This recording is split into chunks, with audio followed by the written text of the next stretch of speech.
काय ग डिंपे, काय झालं? काय झालं ग? अशा आग लागल्यावर का बोंबालतीस? काय ग, काय झालं? ते बघ. सगळ्यांची काय दातखिळी बसली का काय? असं काय बघितलंय ती सगळी एकदम गप झाल्यात ती? का तो कंपाऊंडर गेला वाडा सोडून? अगं बोला की कुणीतरी.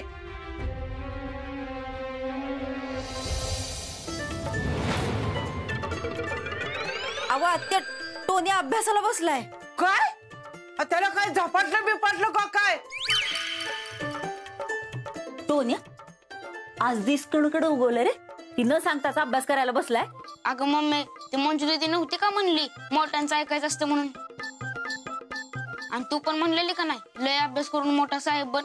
मग मी आता मोठा साहेब बनायचं ठरवलंय. गुणाचं ग ती बाळ माझं, कुणाची नजर नको लागायला. टोन्या बघू रे काय करतोयस. नाही मी नाही दाखवणार. ए मम्मी सांगते का तिला? अगं असा अभ्यास बघितल्यावर अभ्यास कमी होतो. डिंपे कशाला त्रास देतेस ग त्याला? करतोय करू दे की. माझं लेकरू आता शहाणं व्हायला लागले. बघ अभ्यास करून मोठा साहेब बनतय की नाही. मंजूला वाड्यात कलासला जागा दिली ना, ते लय बरं झाले.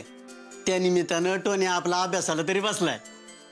आता ही टिकायला पाहिजे, नाहीतर. मंगल उशीर झाला, डबा दे. वय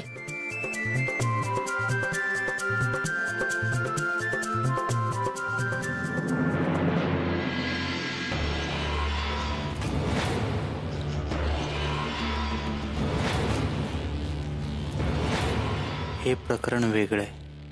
नेहमीच्या पद्धतीने नाही हाती लागणार. दिवाळीच्या शुभेच्छापर्यंत ठीक होतं, पण जास्त पर्सनल झालेलं मला चालणार नाही. मंजूला मिळवायचं असेल तर काहीतरी वेगळं केलं पाहिजे. एखादा नवीन मार्ग शोधायला हवा.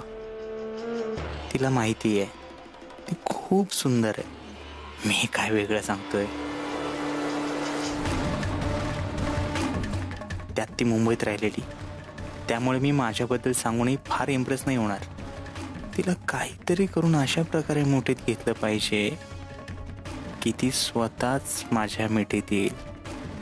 आणि हे होणार व्हायलाच हवं. Good morning Dimple. Good morning मंजूताई. तुझ्या कलास पोरच नेलायच आवडायला लागलाय वाटतं. येण्याच्या आधीच येऊन बसलेत. चांगलंय की मग.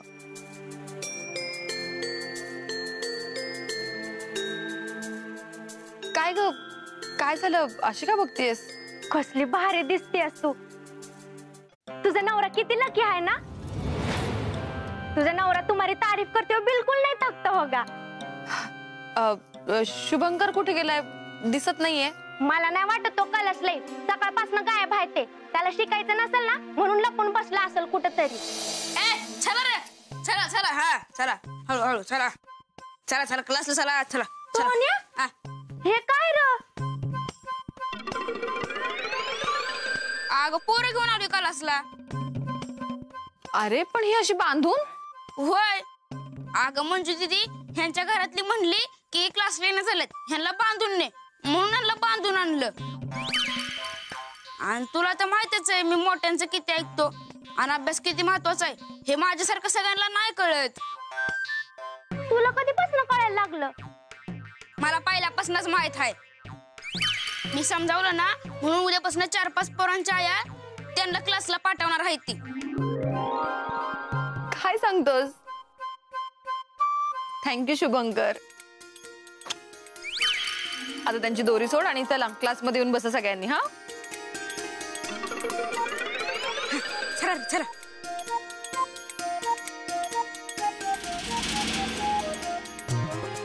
गृहपाठ कोणी कोणी केलाय?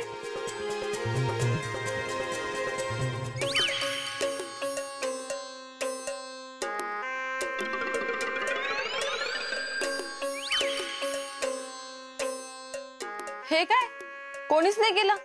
फक्त शुभंकरनेच केला. म्हणजे तुला अभ्यास करायला आवडायला लागले वाटतं. होय. Good, smart boy. मंजू कला झाला का ग सुरू? हो आजी, झाला की.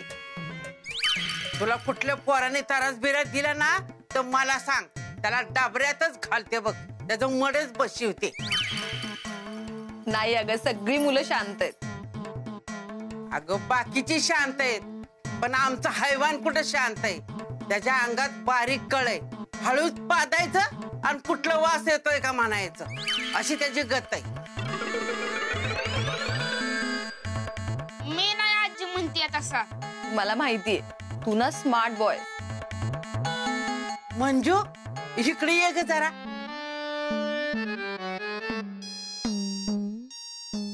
काय ग आजे? अगं तो कंपाऊंडर इथं कुठं दिसतोय का ग? कंपाऊंडर? अगं तो फुकट चंबू बाबूराव डॉक्टर. काय माहिती असतील क्लिनिक मध्ये.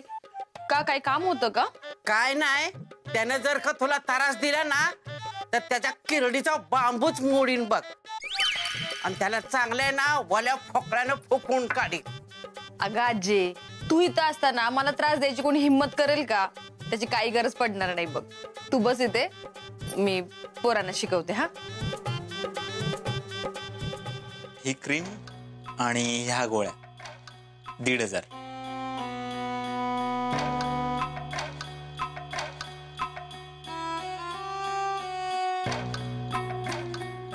काळजी करू नका, फार काही झालेलं नाहीये तुम्हाला. डॉक्टर मला तर काय नाही झालं पण तुम्हाला काय झालंय? म्हणजे तुमचं लक्ष नसतं हल्ली पेशंट कडं. असं का वाटतंय तुम्हाला?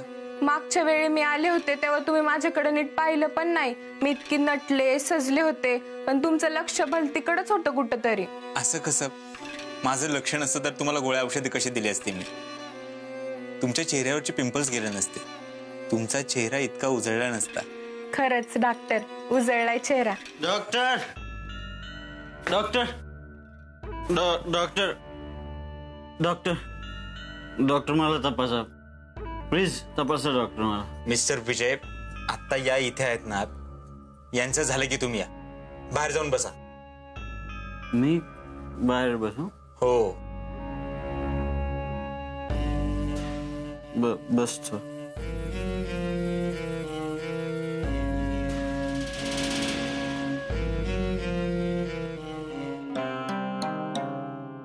क म ळ बोला.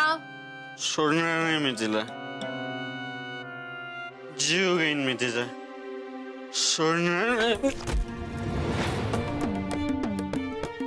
उठा उठा उठा लवकर. काय झालं? बसा इथे बसा. काय झालं तुम्हाला? मला काय होणार आहे?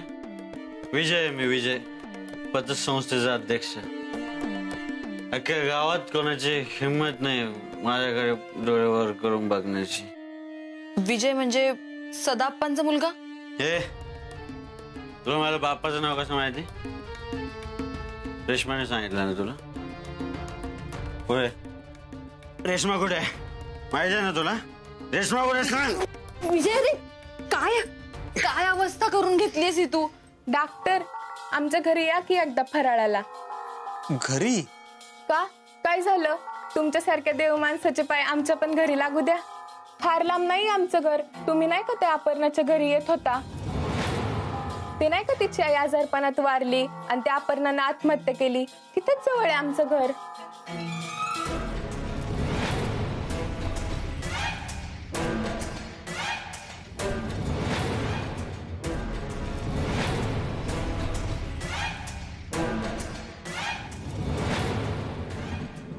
अरे तू मला ओळखलं नाहीस का? मी तुझी बालमैत्रीण मंजू. विजय विजय रेश्मा विजय विजय डॉक्टर डॉक्टर बाहेर लवकर या. मी आलोच. विजय रे काय झालं तुला? विजय विजय उठ. विजय सोड तुम्ही, काळजी करू नका. मिस्टर विजय सावकाश उठा. सावकाश. काही होणार नाही तुम्हाला. मला खूप मानतात हे देव माणूस म्हणतात मला. अहो त्यांची ट्रीटमेंट चालू करा. हो या.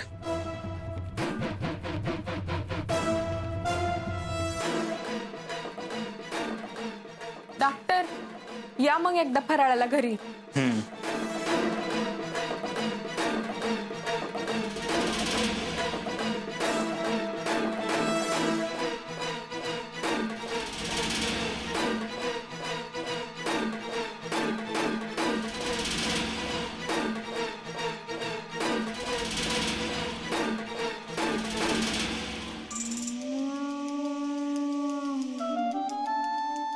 या ना बसा. नाही ते राहू दे. विजय कसा आहे? तुम्ही मिस्टर विजयची चौकशी करायला आलाय? मला वाटलं. काय नाही काय नाही, आहेत ते बरे आहेत आता. सलाईन संपेपर्यंत बरे होतील. तुमच्या चेहऱ्यावर त्यांच्याबद्दल इतकी काळजी. तुमचं आणि त्यांचं बालमित्र आहे तो माझा. लहानपणी आमचं खूप जमायचं. आम्ही एकत्रच अभ्यास करायचो, एकत्र खेळायचो. खूप हुशार होता तो. माझाही अभ्यास तोच घ्यायचा.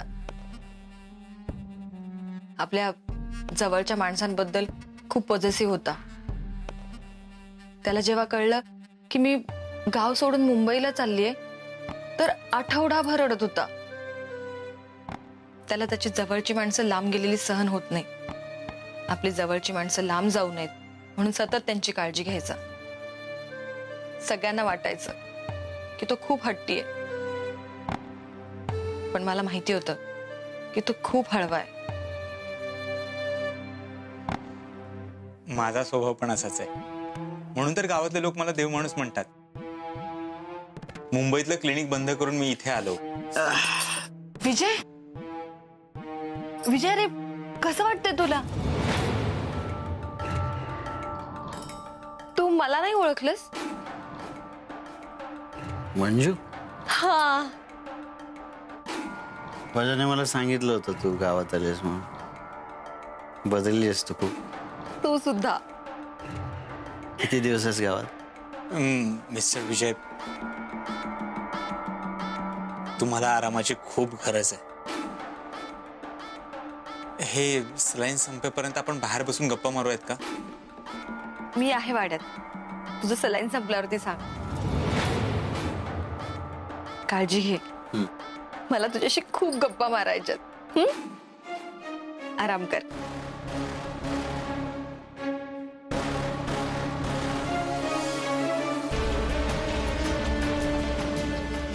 मिस्टर विजय, तुम्हाला आरामाची खूप गरज आहे. गप्पा मारू नका, नाहीतर मला तुम्हाला गोळी द्यावी लागेल. एक गोळी, कायमचाच आराम.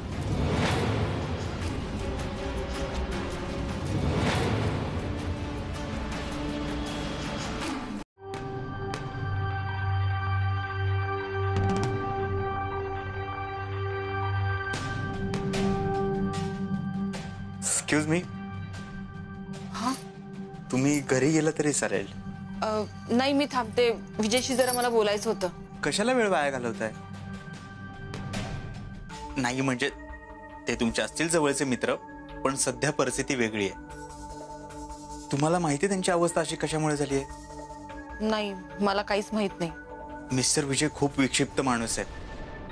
बायकोला खूप त्रास द्यायचे, खूप छळायचे, खूप मारायचे. कित्येक वेळा मी वाचवलंय त्यांना. त्यांची बायको सतत माझ्या क्लिनिकमध्ये येऊन रडायची. मी समजावून घरी पाठवायचो. ती बिचारी तरी किती सहन करणार. शेवटी आत्महत्या केली त्यांनी. काय? आत्महत्या? हो, मिस्टर विजयला पोलीस देखील पकडून घेऊन गेले होते. काय सांगताय? मला लोकांच्या चेहऱ्यावरचं दुःख खरंच बघवत नाही. मला खूप त्रास होतो. मी बँकेतून कर्ज काढलं. पैशाचा मागचा पुढचा विचार न करता माझ्या सगळ्या ओळखी वापरून त्यांना जामिनावर बाहेर काढलं. मी जर का त्यांना बाहेर काढलं नसतं ना, तर तुरुंगात खडी फोडत बसले असते ते. तुम्ही जे काय बोलताय त्यावर माझा विश्वास बसत नाहीये. अहो, मी खरंच सांगतो, मी खरंच जामिनावर त्यांची सुटका केली आहे. तुम्हाला हे खोटं वाटत असेल तर मिस्टर विजयला जाऊन विचारा. नाही, मी त्याबद्दल नाही बोलत आहे. पण विजयच्या बाबतीत जे काही घडलं त्यात त्याचा दोष असेल असं मला नाही वाटत. मलाही नव्हतं वाटत. नंतर माझ्या लक्षात आलं, मी मित्र म्हणून त्यांच्याकडे बघतोय. मग मला त्यांच्या चुका कशा दिसणार? हे पहा, तुमचंही तसंच होत आहे. मिस्टर विजय माझेही खूप चांगले मित्र आहेत, पण मैत्री एका साईडला आणि खरं एका साईडला. जे खरं आहे ते नाकारता येणार नाही ना. तुम्ही घरी जा, मी आहे विजय सोबत.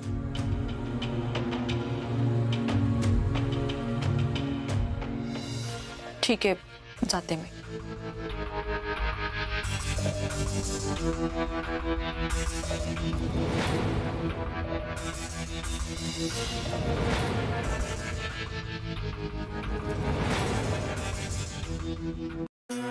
अहो जेवणाआधीच्या गोळ्या घेतल्यात का? तुम्हाला भूक लागली असेल ना, मी जेवण गरम करून आणते. किती वाजलेत? एवढा उशीर का झाला तुला? माझी काळजी नसेल ना तर मारून टाक मला एकदाच. विजयपाशी होते. कोण विजय? विजय माझा बालमित्र. गावातलं प्रतिष्ठित व्यक्तिमत्व होतं, पण त्याचे हाल आता बघवत नाही. दारूच्या आहारी गेलाय.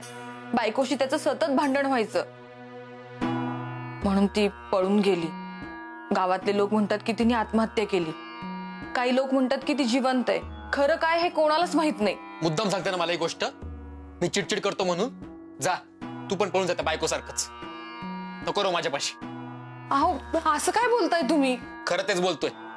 आजकाल धडधाकट नवऱ्यांना बायका सोडून जातात म्हणल्यावर तू कशाला थांबलीस इकडे? तू पण जा.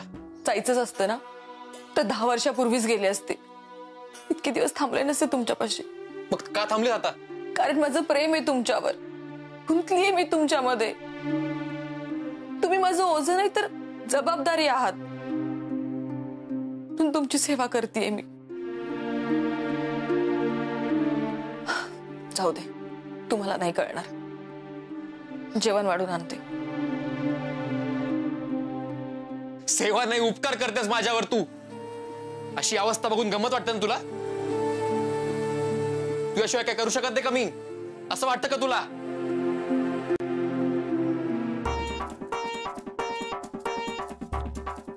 डॉक्टर अहो हे काय झालंय बघा की, हे बाटलीत तुम्ही जे पाणी टाकलं का नाही ते खाली सरकतच नाहीये. बजा पाणी नाहीये, ते ग्लुकोज आहे. हे कुठेतरी ब्लॉक झाला असेल. हलवून याचा ब्लॉकच काढला पाहिजे. बजा अरे काय करतोस तू? सर्कल ते पुढे, तू नको टेन्शन घेऊस. तुझा इथून. विजय भाऊंना ह्या अशा अवस्थेमध्ये सोडून मी घरी जाऊ? लगा अख्खं गाव शान घालेल तोंडात माझ्या. असा कसा दोस्त आहे म्हणून. आपण आयुष्यात दोस्त नाही हुडकत, दोस्तात आयुष्य हुडकतो. एका भुकीतच. हो सगळं ठीक आहे, पण तुझ्या दोस्तीसाठी माझे पेशंट सोडून देऊ का? हा नाही नाही नाही, एखादा पेशंट आला का नाही जातो ना बाहेर. असं कसं चालेल? उलट तुम्हाला जर काय पेशंट पाहिजे असला का नाही तर मी मला सांगा. तसं बी गावात पतसंस्थेत लयच जणांना मस्ती चढली. हात पायच तोडतो त्यांचं. तोडतो म्हणजे तोडतोच. बजा त्याची काही एक गरज नाही. तू जा बरं इथून. डॉक्टर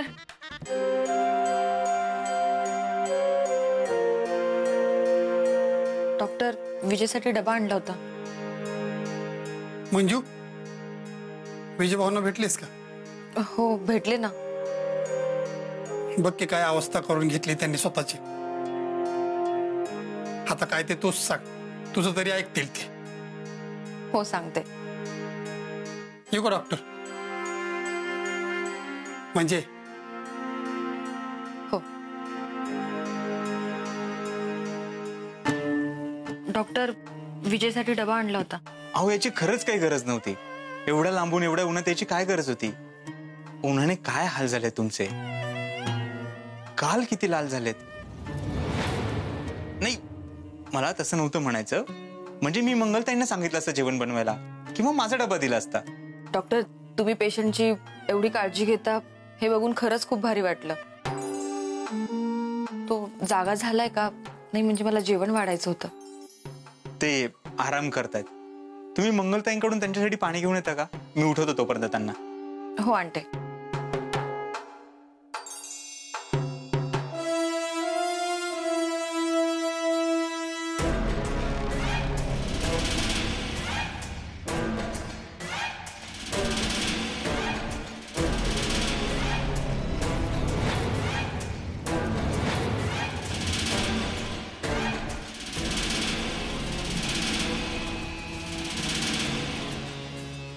फार जेऊ खाऊ घालू वाटतंय ना तुला?